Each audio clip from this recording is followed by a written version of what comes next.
What's up? This is Devin White, linebacker for the Tampa Bay Buccaneers. You're listening to the LCC Network. Go Bucks.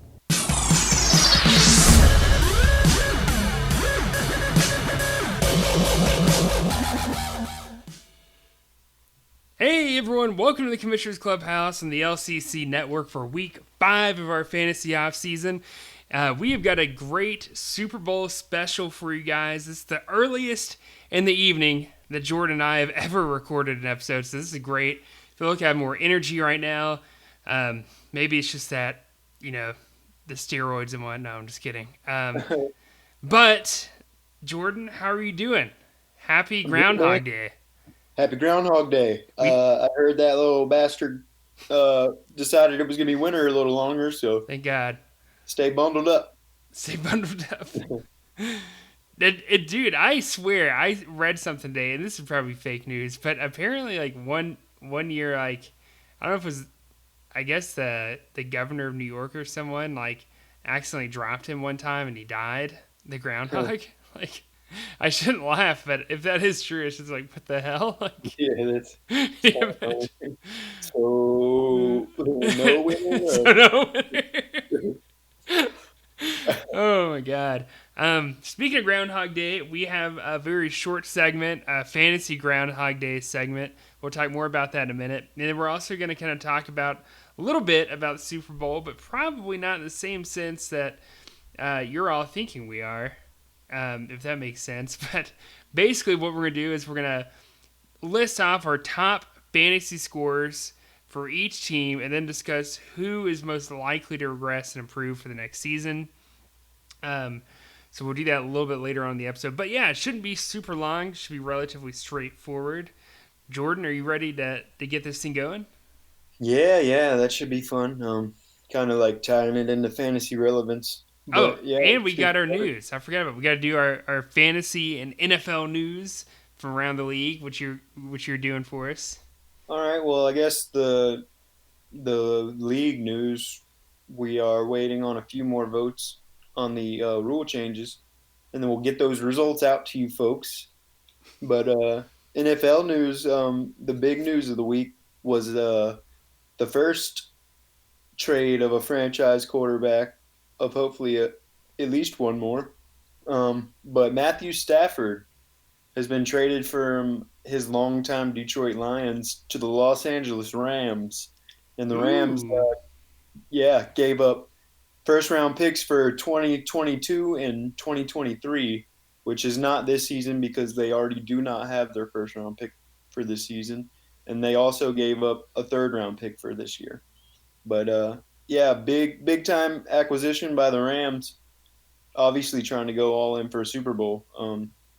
I said it off air with you. I think that'll make, with those two first round picks they just gave up for Stafford, it'll make 6 or 7 years that they'll go without a first round pick. That's So crazy. they're all aboard. Is that an NFL record? I feel like that's got to be. It's got to be. We'll look that up for the next episode, but I'd be pretty confident in betting that. Yeah, I would too.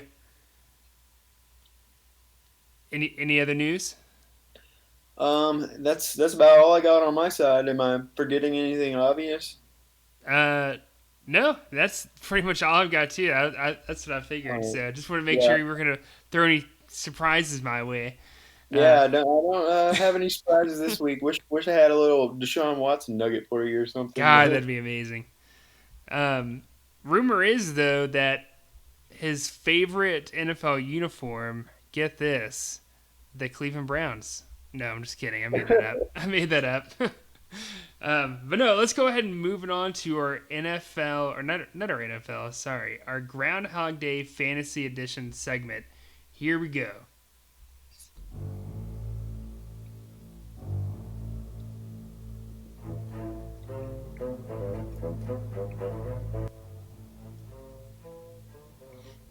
All right. So our fantasy Groundhog Day episode is going to be a little bit different in the sense that we're going to look at players who either underperformed or overperformed in 2020, and then we're going to look at guys who we think are either going to continue to regress or continue to explode going into 2021 and in the future. I'll start us off, Jordan, with this one, at least with the guy who I think is going to be going down in IDP league formats across the board. I think, and I'm not going to say he's going to be terrible, but I do think he's going to regress a little bit more, is Bobby Wagner. I think he's going to be trending downward. He only broke 30 points per game twice in the last 7 weeks of our season. For those that don't know, 30 points is pretty average, I want to say, for a linebacker one in our fantasy league. So if that puts that into perspective, he only did that twice in the last 7 weeks of the NFL regular season. So that is a guy, he's going into his 10th year, too, in the NFL. So I don't know, man. I feel like he's going to regress a little bit. I'm not going to say he's not worth rostering or shouldn't be in your starting lineup, but I do think you should modify your expectations going forward. Yeah, I like that.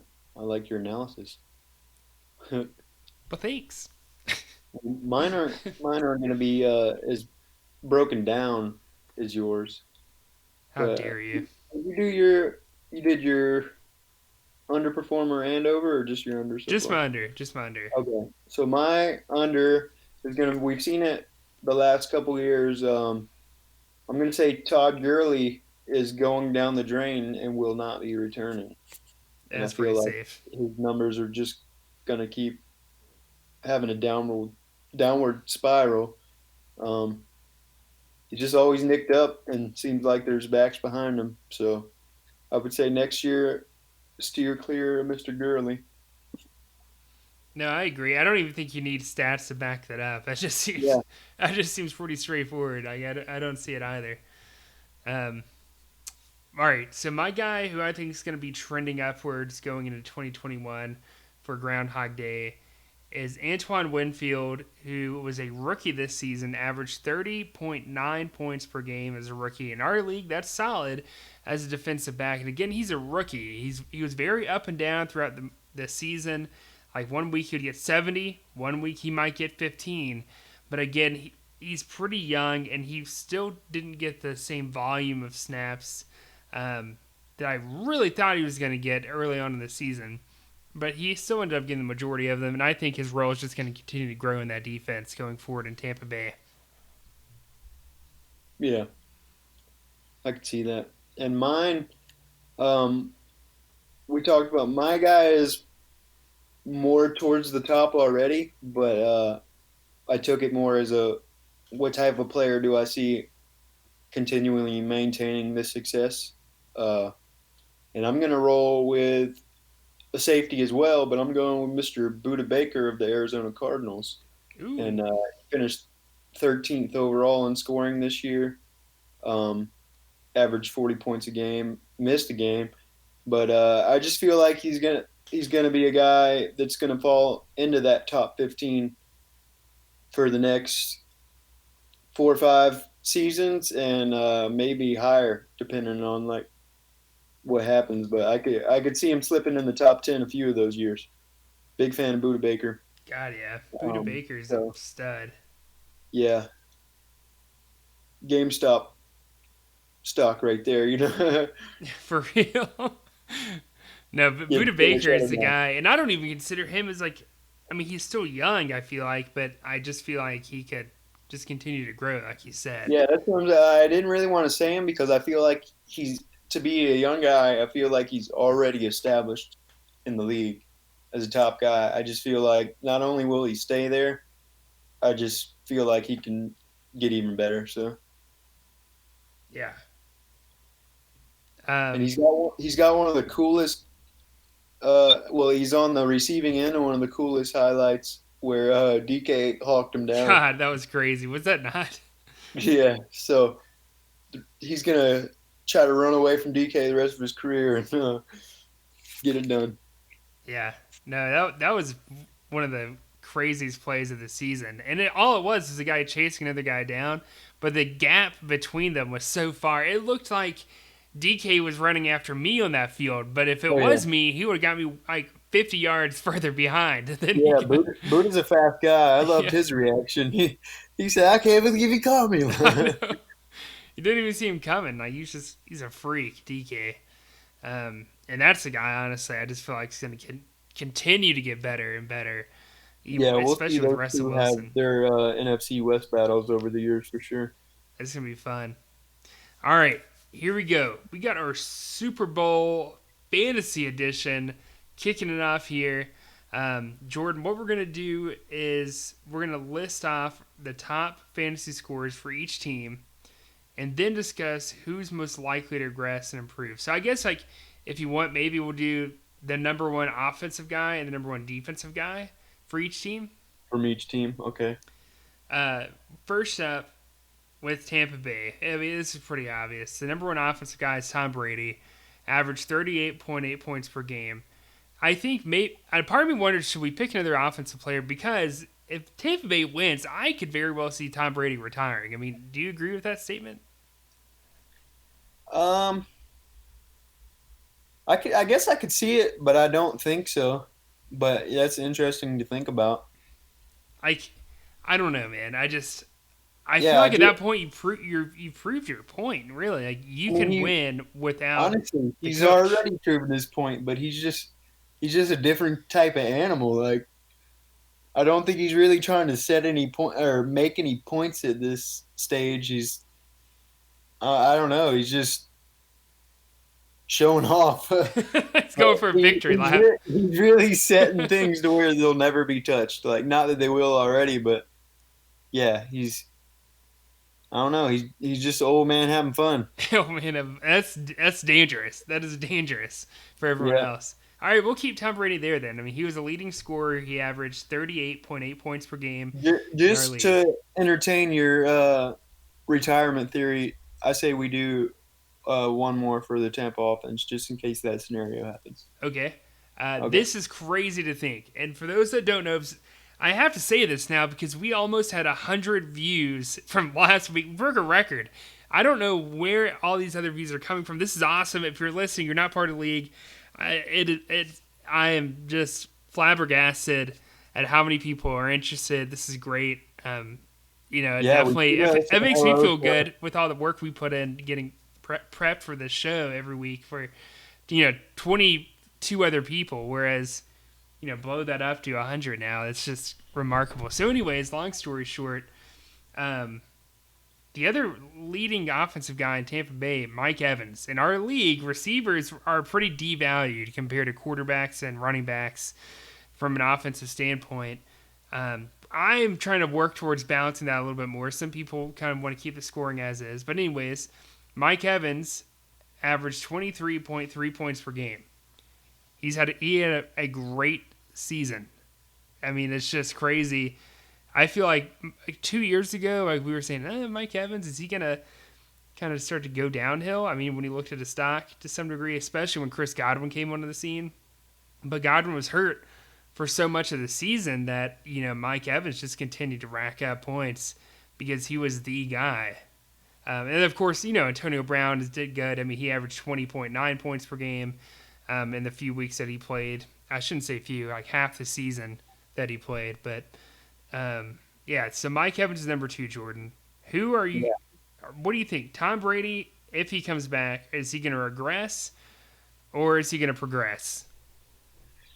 I'm gonna say I'll go ahead and knock it out at the same time because it's pretty much the same point. But so here's my if he sticks around in what we're saying, I'll say both of these players progress in their Progress. scoring. Yeah, progress. And my argument for this is second year together, second year gelling in an offense, second year Tom Brady in a new offensive system. Like it's Tom Brady, but even he's admitted like there's curves in learning a whole new playbook.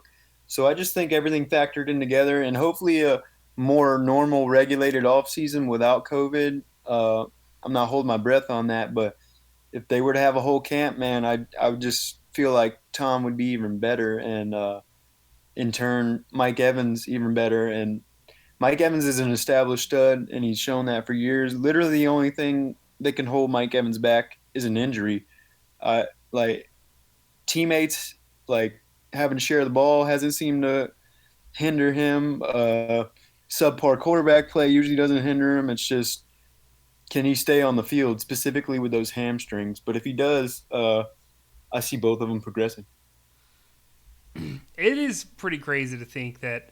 I mean, Tom Brady had a decent fantasy season in 2019, and he actually progressed. And when I say progressed, he scored like about 100 points more in 17 weeks, and fantasy points that is in our league, which is that's pretty considerable. I mean, that's I don't know about 5 points per game, or a little over 5 points per game more than what he was averaging. So I I don't know though. It's hard for me to think. I mean, my guy's getting older. I know the playbook. Sure, he's gonna get that better. I feel like Tampa Bay as a unit is gonna regress. If he does progress, though, good luck to the rest of the NFC South because it's over. Like, I mean, Carolina, it doesn't matter what you do if you get Deshaun Watson. I don't think it would matter. Yeah, I'd be more than happy to see a retirement scenario happen. Yeah, me too. But if he does retire, Mike Evans definitely regresses because I don't know what Tampa Bay does at quarterback. I mean, they're going to have to draft someone, so I guess they get what's his face from Alabama, Mac Jones. Mac Jones, which you had said you had heard the Panthers. There was rumors of them going after him early in the first, which I pray that doesn't happen. I've seen one or two mock drafts where we take him at 8 overall, and I just think that would be a horrible mistake. But That'd be bad. Yeah, I'm not a big Jones fan. I felt like I didn't see enough. I did my own mock draft earlier, and with a couple of trade downs, I acquired Mac Jones with the 33rd overall pick. And even though I don't like him, that's a lot more palatable than 8 overall. Yeah, exactly. So yeah, I mean, there you go. Jones becomes a Buccaneer, and I think Mike Evans definitely regresses if that's the case. So yeah, I'm going to say they both regress. Now let's go to defense for Tampa Bay, Jordan. Our number one scorer was Devin White with average 38.4 points per game, almost as much as Tom Brady. But Devin White missed week 17 of the regular season. I want to say, and he got banged up around week 5 too, or week 4. Long story short, though, he had a great season. If he wasn't the number one linebacker in the league, he was one of the best, top 3. What do you think, Devin White? Can he even progress from this standpoint at 38.4 points per game? Yeah, man, it sounds crazy to say, but I'm going to say progress on him too. I am a huge Devin White fan, and I literally think the only next step for him is stepping into the role of the top dog at linebacker. Like I'm talking about how people thought of Luke Kuechly and Bobby Wagner and Brian Urlacher, Ray Lewis. Like I think Devin White's going to step into that platform next year and be the alpha dog at linebacker. So I'm going to go with progress. Yeah, I just looked it up. He was our number 2 linebacker. Our number 1, surprisingly, was Zach Cunningham. And I don't think that was because Zach Cunningham was that great. I think it was just because teams were running it down Houston's throat at times. Yeah. It's hard to say, like, you're the number 2 linebacker. Like, there's more room to go down versus going up. Yeah. Part of me just wants to say he just stays where he is. You know what I mean? I feel like that's the safest bet, but it goes against the rules. So Yeah, you can't do that. you can't do that. I definitely consider him going forward as a top 3 linebacker in pretty much every IDP format.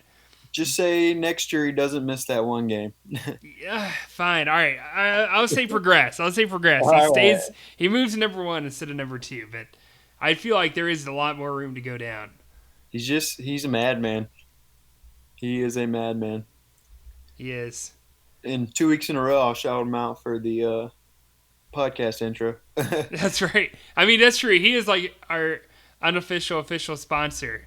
Not really. He doesn't know that, but we. Oh, he's listening. He's listening. If he's listening, Devin White, I love you. I will buy your jersey if you're listening. Just we pay him in Trulies. Trulies. Oh man! All right, we're gonna move it forward to Kansas City now. I feel like this is pretty obvious. The number 1 scorer offensively for Kansas City, Pat Mahomes, by far. In fact, he outscored every player on the team by roughly 240 points over the season, which he averaged 48.7, basically the same as Tom Brady. He missed week 17 on top of that, which is crazy to think about. I mean, it's Pat Mahomes, man. It's just how could you say he's going to regress? I mean, he's consistently going to be a top Yeah. 3 quarterback going forward, unless they lose a ton of pieces, which I guess eventually they could because of cap space issues. But Pat Mahomes, man, he's here to stay as the face of the NFL. Yeah, I agree with that. I mean, I'm not going to say he's going to regress. I mean, it's going to hard for him to progress Yeah, because the numbers he puts up. But that's where I'm sliding my money to, man. Technically, I feel like some of these games this year, the Chiefs' offense seemed off, yeah, and I mean, they just like every team, of course, they had missing tons of weapons with their COVID stuff and all that. So I'm going to say progress. Pat Mahomes stays hot. I mean, and it's all these other NFL teams hiring new coaches keep screwing up. Like, I don't think Kansas City's lost a coach in 3 years. Like, you're just gonna keep letting them run back to the Super Bowl with the same coaching staff. Like, yeah. That's no nuts. wonder they're beating the brakes off of people. The continuity is like crazy. Here's a little fun fact for you, Jordan. Um, you know, obviously Pat Mahomes again was leading scorer, but the next highest scorer was still on offense and was Tyreek Hill. He had 494 points, averaged 32.9 points per game. That is outrageous for a receiver. Um, but I want to compare this to their leading running back in Kansas City. It blows my mind. I'm not going to mention overall because he missed 3 weeks of the season due to injury, and that's CEH, Clyde Edwards-Helaire. But CEH's average was only 23.4 points per game. Tyreek Hill, almost 10 points per game more. That's mind-boggling in our league in a PPR format where running backs just run wild in our league. And that's where most of the value is. It's just crazy to think that their offense is that just explosive. And, they make so many splash plays like that where Tyreek Hill is going over the top, where CEH was really just, I don't know, he was almost like the cherry on the milkshake. Like, he was just a Yeah. little bonus, you know what I mean? Like, he wasn't even really that much of a factor in their week to week, I feel like. I mean, when you had our offense loaded already, and then he not their first round pick? I believe so. Let me If he was, check. if he wasn't their first round pick, Yeah, he was he was drafted the at first, the okay, 32nd yeah, he was pick. the first running back overall taken, and that's wild that you can have an offense like that going. I mean, honestly, nothing against him. The pick could look even more genius next season, but as a first round pick goes, looking back, like you're like, oh man, I wonder what else they could have got there. It's not like they needed a running back to get where they're at. Yeah, Like I feel like any running back on that roster, they're still in the Super Bowl. But it's just interesting. He could explode more next year, but it always makes me wonder, like, what could they have snagged in that first round to kind of like bolster this team a little more than a cherry on top running back? exactly. And CH, I mean, doing wrong. Most fantasy leagues he's rostered, but not necessarily started. He's only Yeah, owned in 88% of my fantasy leagues. So, some of them are playing just a regular redraft league. Some people are playing dynasty. Some people are more of a keeper league like us. But yeah, um, I don't know. We'll see how his role develops going forward. But I mean, he is just a rookie, so I feel like he can continue to grow. But yeah, yeah. got sidetracked a little. You ready for a defensive guy in Kansas City? I am. Daniel Sorensen, their safety, averaged 32.7 points per game, less than Tyreek Hill. This is a guy that was good, but I just feel like compared to Pat Mahomes and Tyreek Hill, just I don't even know if you could really compare them because there's so much safety depth in our league, or defensive backs depth in our league, that I feel like if you had a choice between Tyreek Hill and Daniel Sorensen, you're never going to look at Daniel Sorensen. Like, not even close. You're not even going to consider him. Yeah, Um, but I mean, nothing against Daniel. I mean, he had a good season, and I'm going to go look at his overall rank among DBs, but he was definitely, I feel like, a top 24 guy. Let's go see. Pulling her up. Here we go. You ready for this? mm-hmm. Mm-hmm. Daniel Sorensen. Oh, hang on. I lost my place. Daniel Sorensen, number 15 among defensive backs in our league. averaged 32.7. Scored 490 compared to the number one guy, Jordan Poyer, not 633, averaged 39.6 points per game. So, yeah, I mean, Daniel Sorensen was 100% worth rostering, but Tyreek Hill, again, was just on another level, a freak of nature this year with Pat Mahomes. So, do you see him regressing or progressing, though? Well, I'm going to combo this one since I've already sat here and said everyone else was going to progress. He's going to be my one regression. And it's nothing to do against him. My biggest factor for saying this is Daniel Sorensen is a free agent going into the season. Yeah. So he could clearly land on a lesser team, or even like in a case to like maybe a better defense and he has to do less. But yeah, just from the factor of him not being in Kansas City, I'm going to say we'll see a slight regression. I agree. He's definitely going to regress. I mean, he's more of a situational guy. I feel like at times he's just landed in good situations. Yeah, This was, and he could land in an excellent opportunity, but until I see it, yeah. Shoot, yeah, I'd take him in Carolina if that says anything. Like, yeah, but this was only, get this is only the second time in his career where he had 60 plus tackles in a season. So chances are he's going to regress, probably down to like 40 something, 30 something tackles in a game, to where you're probably not going to roster him unless he gets thrown in the starting lineup due to injury and you need defensive back because he'll get you, your 30 when he's in the game. But other than that, I definitely don't see him returning to that top 15 status.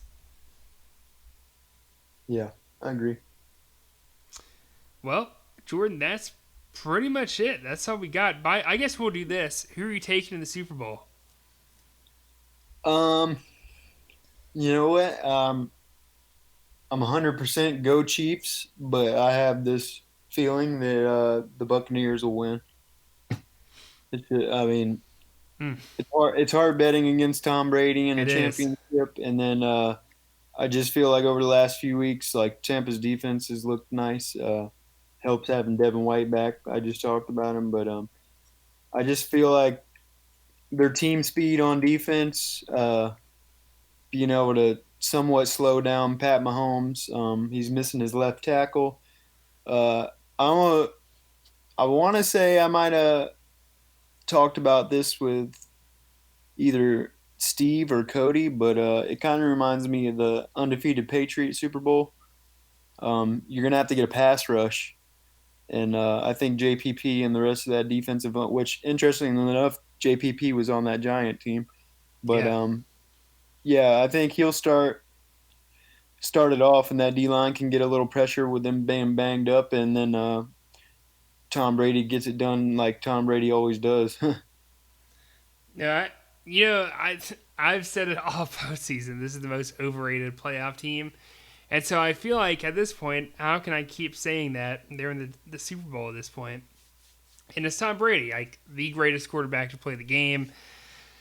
Although I'm pulling for Kansas City, I'm kind of like you. When you compare offense and defense, I feel like Tampa's offense can keep pace with Kansas City, but Tampa's defense is way better than Kansas City. So I think that's going to play in their favor going in to Sunday. And again, I'm pulling for Kansas City, but I think Tom's going to get it, and it sucks because that means the Bucs are going to have 2 Super Bowl rings. We still have 0. Whatever. I'm Yeah. just going to sulk over the next year, but it is Yeah, what it is. it'd be a big congratulations to all our Buccaneer friends. God, yeah, I hate them. Oh man. Well, guys, we'll see you post Super Bowl week. Actually, this is gonna be a pretty fun episode. Next week is our LCC Hall of Fame point reveal. Basically, show you guys where you stand among the LCC greats in terms of owners. Whether or not this is your first year or this was like your 11th year. We're going to break it down. We're going to look at averages. We're going to look at totals. And we're going to have fun. We'll catch you guys next week. Best of luck to Kansas City. Take it easy, guys. Go Chiefs.